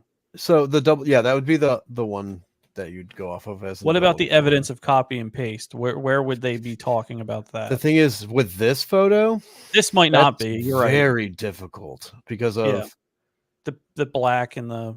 It is, and they have something in the photo it's right below the ship itself.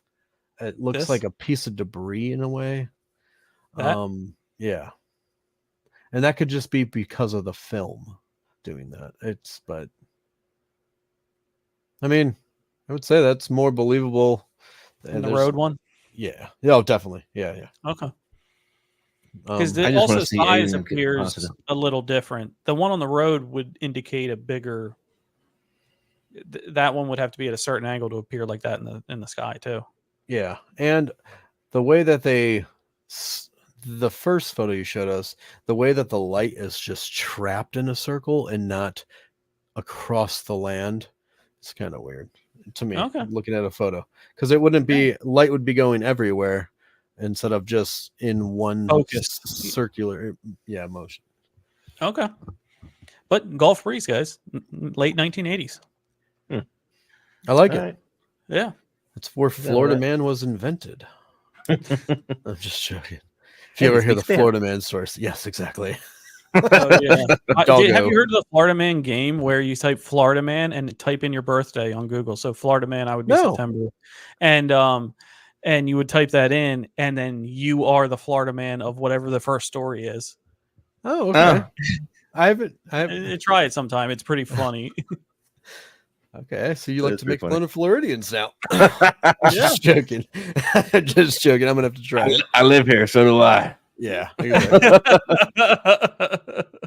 It's like the Philadelphia thing where we can talk crap on each other, but when other people. The thing is, we're both not from Florida, so it's just I don't know. I've been here about 35 years. I'm pretty close to from Florida. When's the from here kick in? Yeah, I don't know. 2008. I've been here. So I've been here since 92. Yeah, 92, I think. Yeah.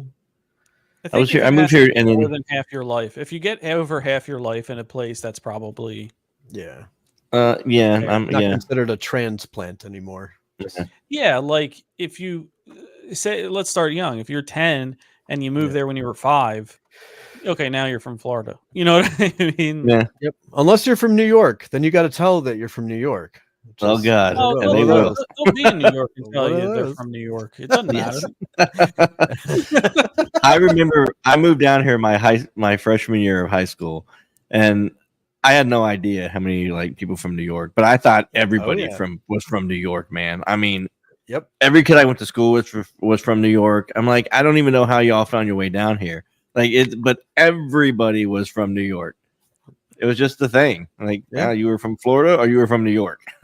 It seems like it now. You can tell from the it's like right now it's very popular from New York and New Jersey, dude. Like as soon as you're next to someone talking, I know where they're from. Not in a bad way, but it's just funny. Definitely happens a lot. All right, Tyler, where are you taking us? Next one, we're going to Alabama. Alabama.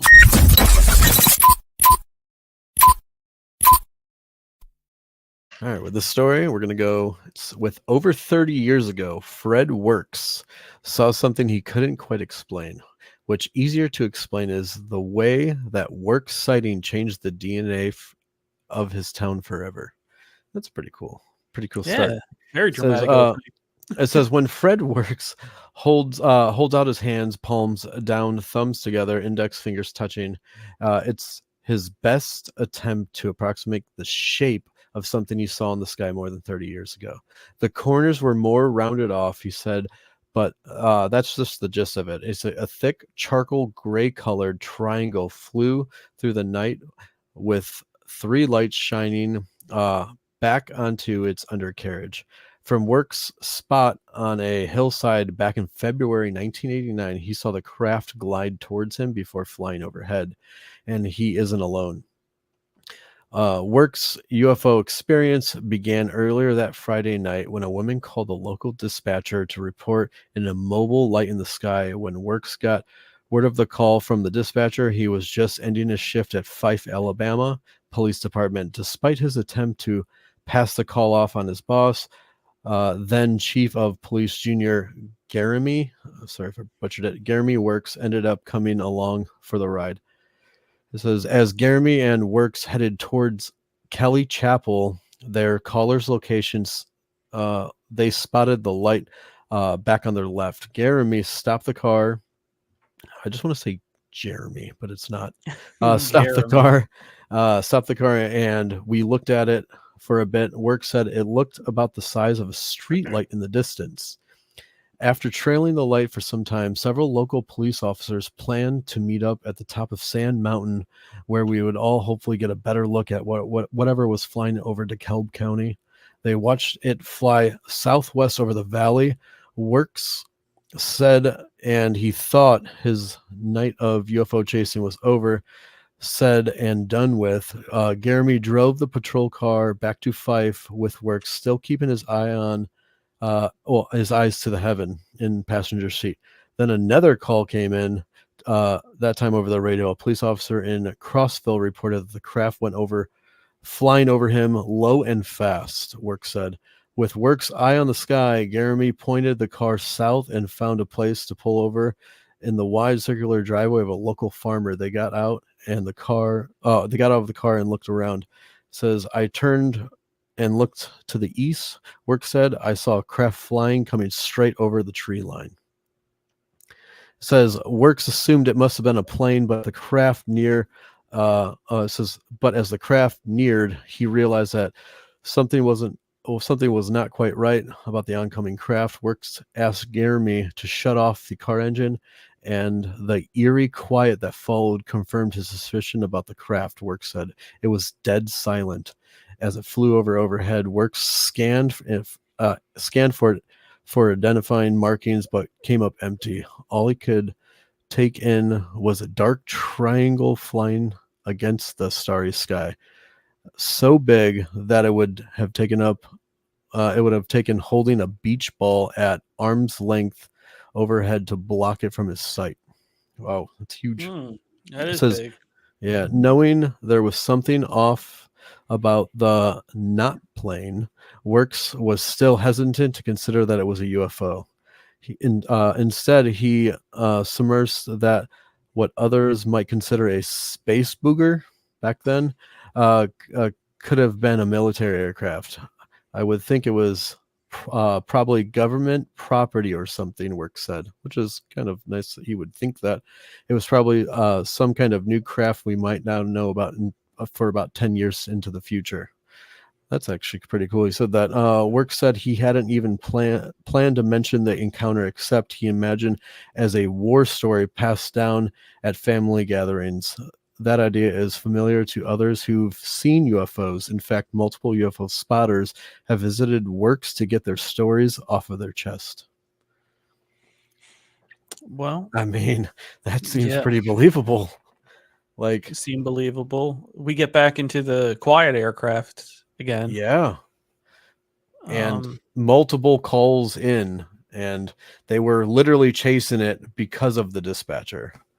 So there's some kind of escalation when you have the dispatcher and now you're chasing it, right? You know what I mean? There has to be some level of fear in the voice of people. You know what I mean? Calling in, emotion. When you have somebody who's, let me put it this way, when you have somebody who's making one of these stories up, you're not going to have that authentic, organic emotion because you're telling a story. You know what I mean? Dispatch is trained to help people in that of emotion. That's all, that's more than half their job is dealing with the emotion of somebody on the other end of the line. Oh, yeah, for sure. Yeah. When you get that level of emotion, it's very, very believable to me. And the fact is that he wanted to think that it was military first for something that we didn't see and we might see in the next 10 years in the future of what they have or what government's building.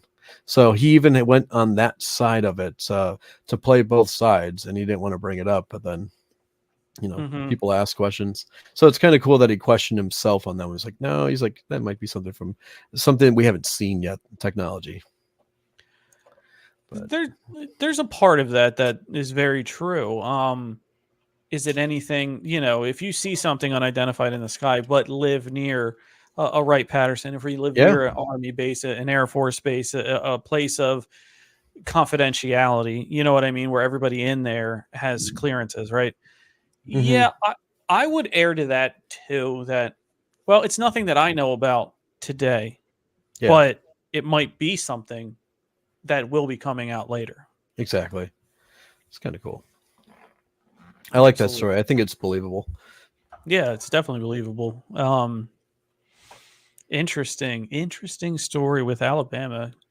Some of these states are surprising us with some good stories, Yeah. Yeah. I agree. Milwaukee was a letdown in Wisconsin. When is it Wisconsin a letdown? Yeah. I'm sorry, but if you've been to Wisconsin, I love that. You guys are going to see your analytics state by state. Yeah, just go straight down. That's why I'm talking. If you haven't been to Wisconsin Dells, which is the world's biggest water park, you haven't lived. And people that live in Wisconsin know what I'm talking about. That you're losing viewers from neighboring states. That's how much it went down. No. How do people in Chicago hate us? I didn't even say anything about Chicago yet. Yeah. The last time I went to Wisconsin, I had to go, Wisconsin's known for their cheese. I went to a cheese castle. It was a castle that was just, you go in and it's just nothing but a cheese market. You guys haven't gone on the wall? Is it made of cheese? Can you eat your way through it? Yeah, I don't want to bring you there. I was going to say let's fly out there, but not anymore. I'm not allowed in Wisconsin. Sorry. I'm telling you, it's a great time. Wisconsin's awesome. It's a lot of open road, but it's nice. Well, it's you ever get banned from a state? I'm trying. Know all about that. All right, so Oregon now, and now Wisconsin. Oh man, let's keep this ship rolling in. Where are we at? I think we are going to Arkansas.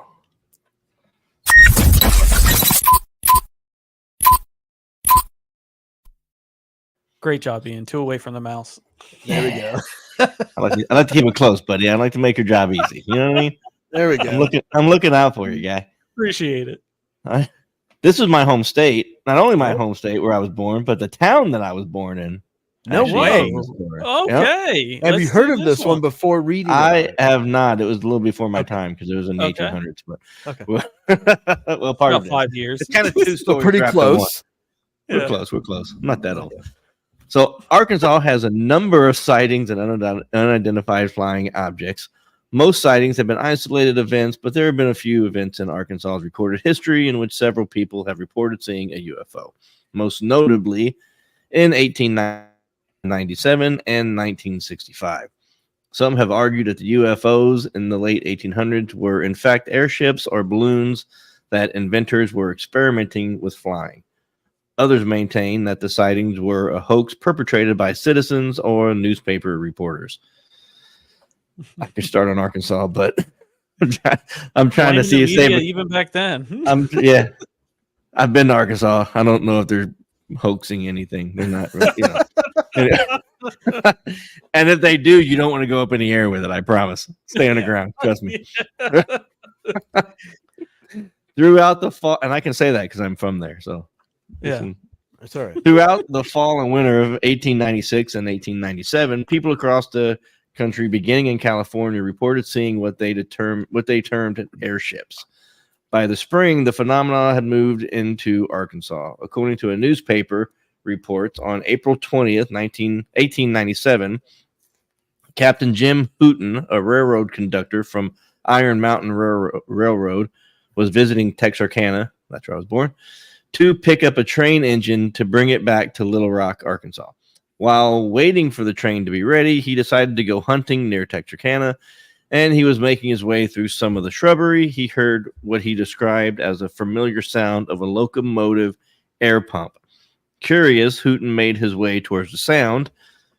Hooton told the Arkansas Gazette that, I read that paper when I was little, that he saw the airships that was making news across the country landed in a field a few acres from his vantage point.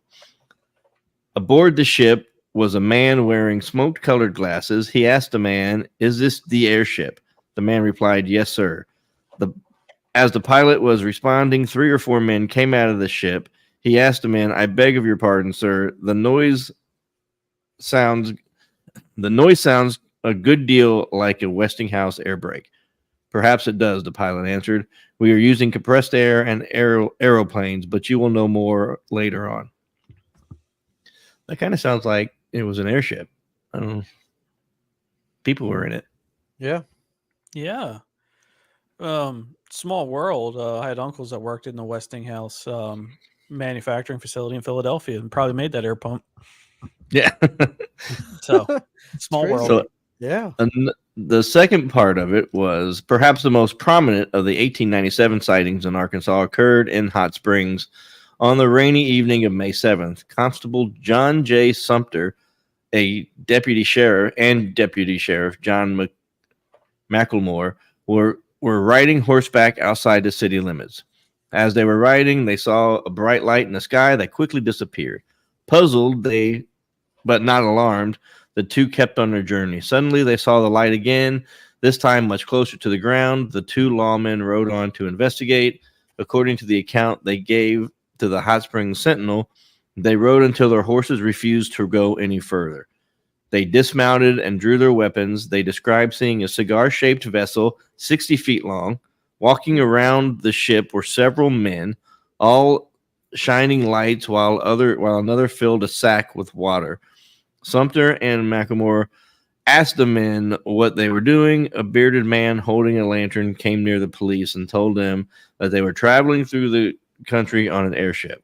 The presumed pilot of the airship asked if the 2 lawmen would like to ride in the airship, saying that they could take us where it was not raining. We told him we believed we preferred to get wet. The pilot said their eventual destination was Nashville, Tennessee. The lawmen let the airship go on its way.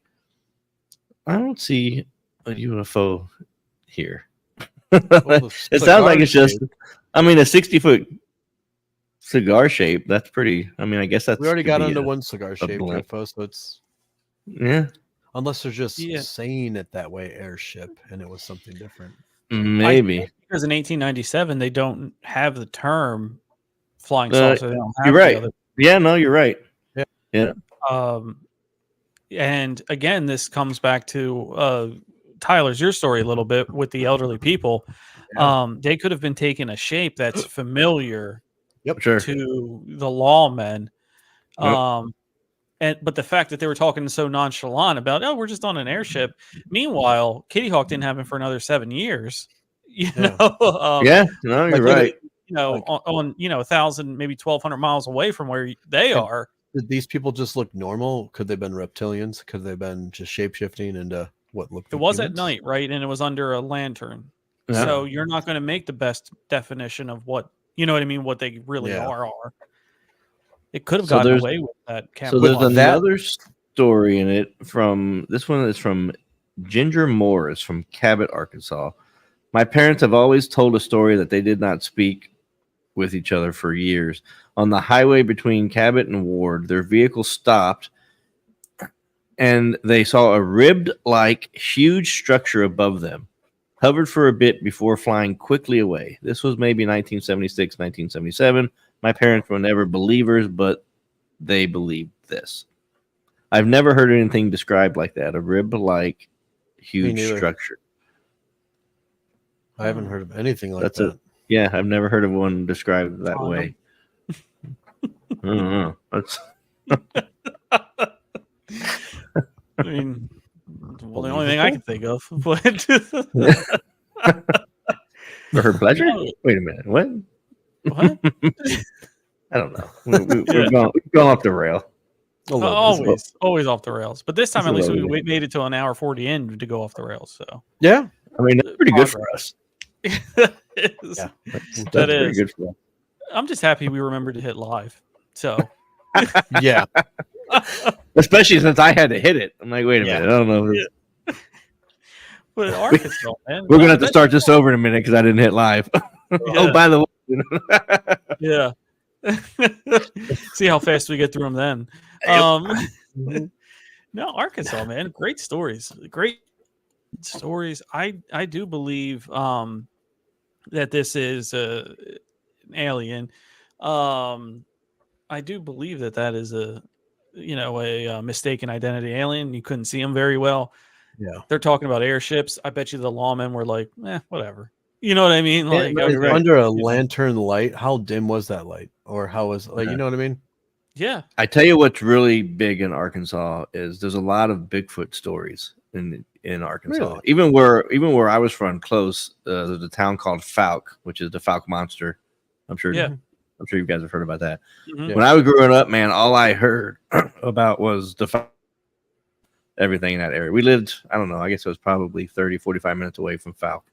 And like people in my school were like afraid to go to Fouke. Like the kids in my school were like, "Oh no, I would never go there." Yeah, like it was crazy, man. And there's a lot of like Bigfoot stories and stuff in that area. We had a lot of werewolf stories by us. How about you? Really? Guys? We did. You have you're Midwest. Oh yeah. You have a lot of Michigan dogmen. And you have a lot. I don't know if you guys ever watched this really old movie called Silver Bullet. Mm-hmm. Dude, I think I have. Yeah, that is like it's a really old werewolf movie, but it scared the crap out of me as a kid. And I mean, no one wanted to go in the woods. We all have those movies, and they're all epic. If you haven't seen Silver Bullet, you don't want to watch it. Yeah, it'll make. If you get anything from this special podcast, we're giving you guys a ton of content out there to go watch and see. We have a lot of free time on our hands, so we watch a lot of stuff. So if you tune in for no other reason, we'll give you good episodes, good things to watch. We'll be sure to have it scroll down here at the bottom. I thought we should just add a scroll to everything that we watch. Yeah. We'll just change it, Right now we're talking about this episode of this. Yeah. Exactly. Oh, fun. So I said I did Arkansas. I didn't do Kansas. It was Kansas. I'm moving to Kansas. I said I did Kansas. We did not do Kansas. So that's mine. I'll run through it quick to make sure I leave time for Tyler.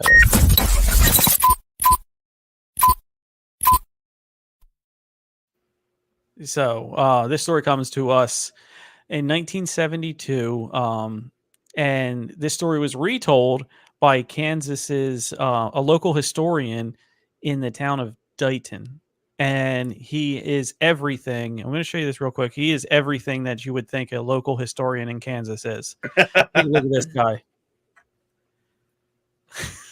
Yep, I feel like that's 100% what I pictured. Yeah. I saw that and I said, he's coming with me. He's coming with me. Oh yeah. All right. That's my guy. That is my guy. He's actually going to be my roommate. No. The year is 19.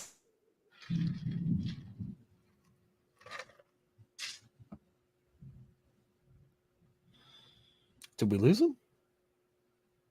Oh, we might have. I think we lost. Did we lose Tom?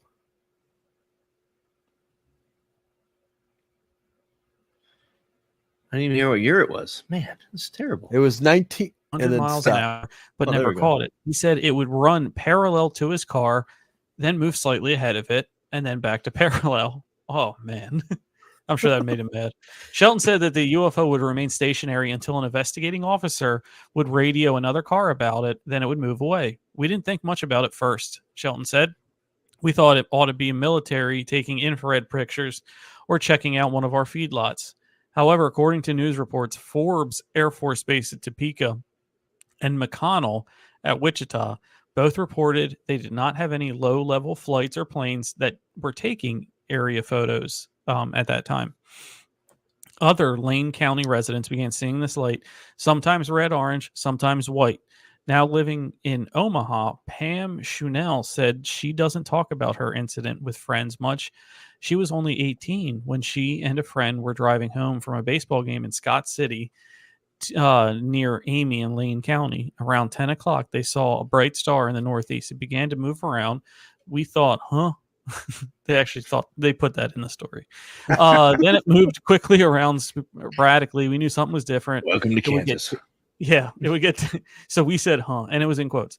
It would get dimmer and brighter, and then it came right at their vehicle, getting within 100 yards of the car. It was bright enough to take up the whole windshield. It wasn't just a little ball. The object quickly zoomed away and disappeared, then reappeared in the east. The two could barely climb out of the vehicle when they got to the farm because they were so scared. Chanel recalls her not wanting her friend to drive east to Dighton. We knew something out of the ordinary was going on. It could not have been a plane. It could not have been a helicopter. You just know, I don't know what it was.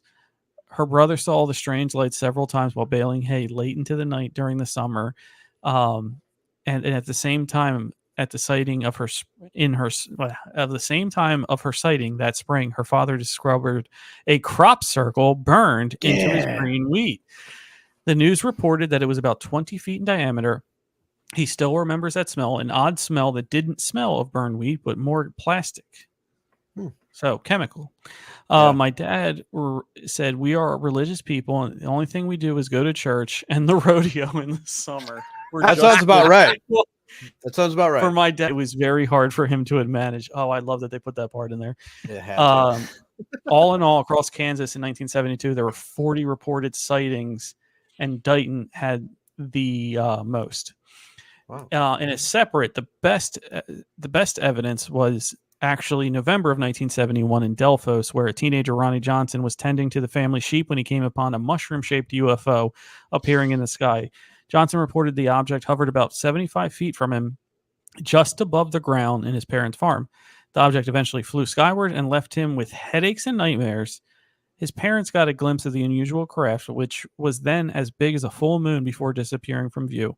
The family found a glowing ring on the ground where the ship allegedly had landed, and there was glowing material on some of the trees nearby, as well as burn marks on nearby cattle on their hide. So that was the year of 1972 in Kansas. How about that? Some crazy story there. It's insane. Well, UFOs just went we for the just rodeo. go to church in the rodeo. That's it, that boys. Is the line of these two specials. The aliens just wanted to go to the rodeo, bro. It's fine. It's weird that they burn the cattle. I could see if they got close enough, radiation would burn the cattle. We know they like music. Yeah. Now we learn they like the rodeo. Yeah. So we got the crop circle from before, but a burn mark, not a crop circle. Sorry, go ahead. What, Tyler? I want to know of the glowing substance. That's what I was wondering. That was. Yeah, that would. I mean. Yeah, what could that have been to leave there? But he had headaches and nightmares. That's a sign of radiation. I mean, but headaches, definitely low-level radiation. And burn in the ground and burn on the cattle's hide. Yeah. I'm not drinking milk. No. I don't drink milk anyways. Why is the milk glowing? I'm green. Looks like Mountain Dew comes out of it. Yeah. Oh man, the cow gives us Mountain Dew now. If I'm checking them off correctly, that should cover most of the Midwest there for me. So Midwest brought it strong actually these first 2 weeks. But Tyler, where close us out? Where are we going today? I thought we had 2 left. I have 2 left. I might have added an extra. We looked up 5. We're only doing 4 this week. Okay. So the next one's going to be good.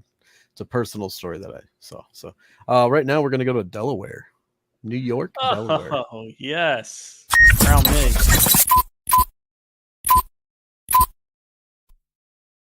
So this one was January 1st, 1970.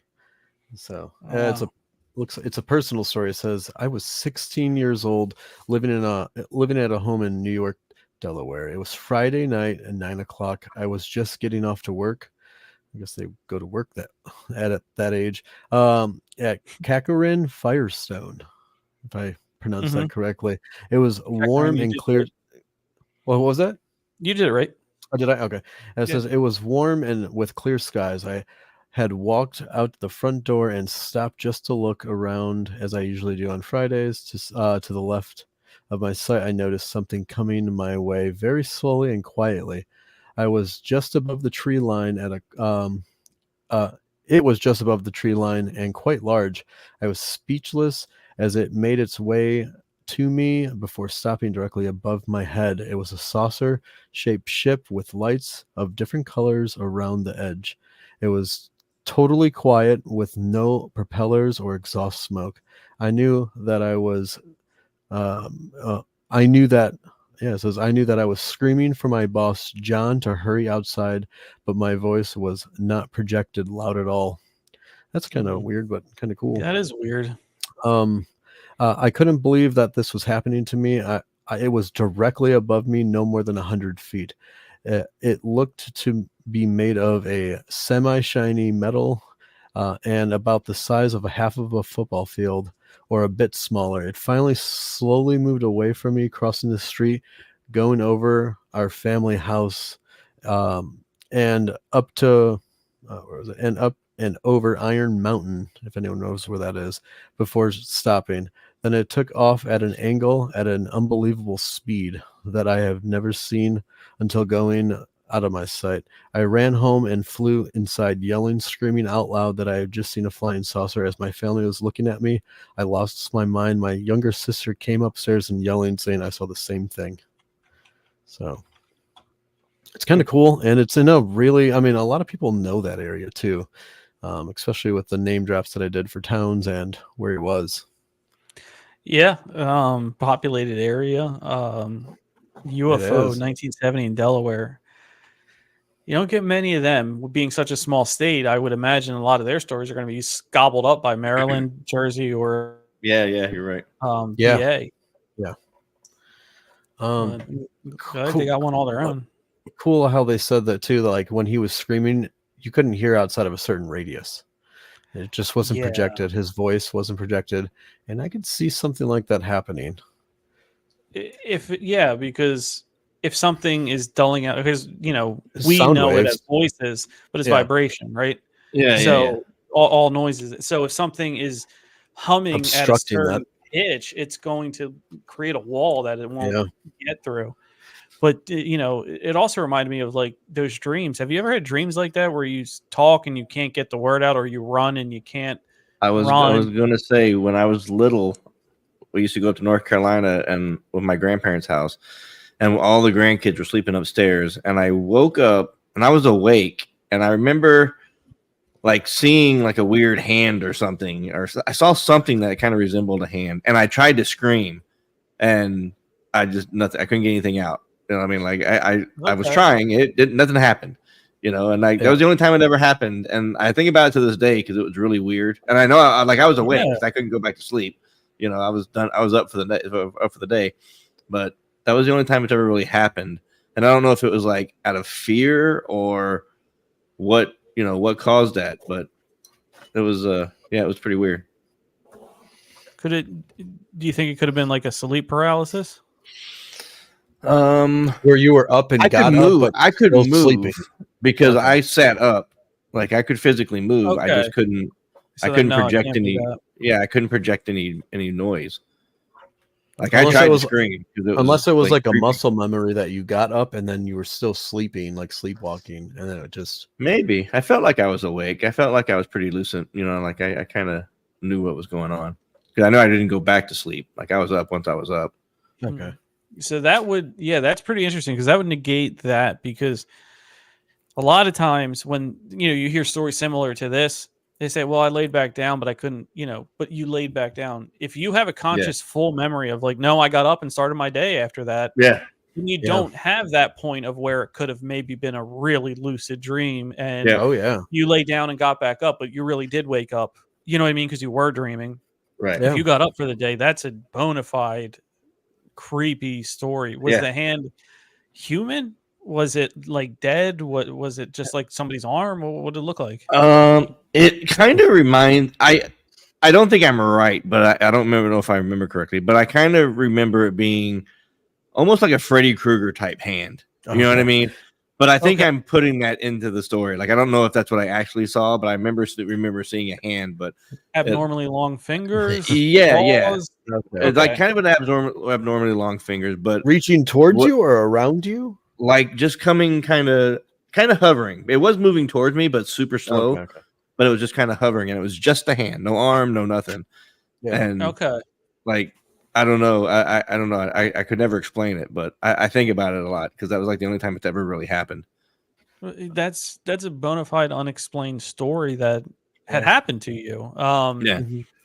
You know, that's really creepy. And a lot of times, you know, people brush off those type of stories because it's, oh, well, I woke up. Oh, so you must have been dreaming. It's an automatic thing people put every single time. Yeah. But not all the time can that be 100% true.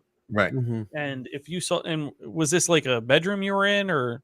It was we were on the bed. We were in the bedroom. I was on the floor with, I think, and then we were in between two beds, and then the other cousins up. Like there was probably 6 or 8 of us in the room at the time.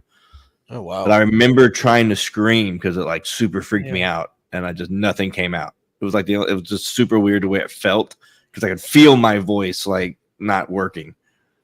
That could be in the realm of paranormal, like a spirit. You know what I mean? Because in order to manifest, it's going to need energy, and it probably needed your energy to manifest in that way. That's what it sounds like. You know, where it had to take from you, and if it took from you, you're not going to be for that period of time. That makes sense. You know what I mean? Yeah. Wow, I love that. Sorry it happened, but that's a very interesting story. Glad my pain brings you pleasure. Yeah. Exactly.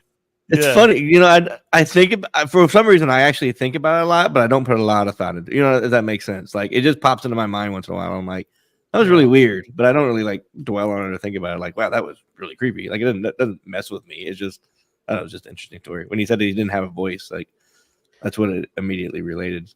Now it'll make you think about it a lot more. Like that was really fucked up. Listen, I think about it. It pops into my mind quite often. Ever since I had sleep paralysis, it was a weird experience, man. It is. Only ever experienced it once ever in my life, and it's not fun.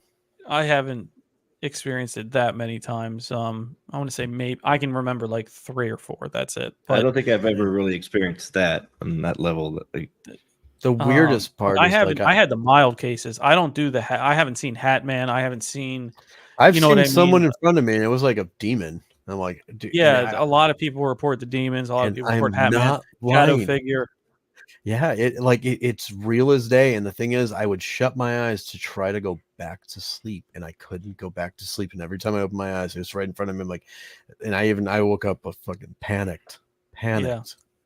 And I couldn't explain it. I had impression. The scariest part was impressions in the bed, like somebody pushed the bed down, and I could feel that'd be creepy. Growling right here. But, that'd be creepy. But my paralysis was I couldn't even open my eyes.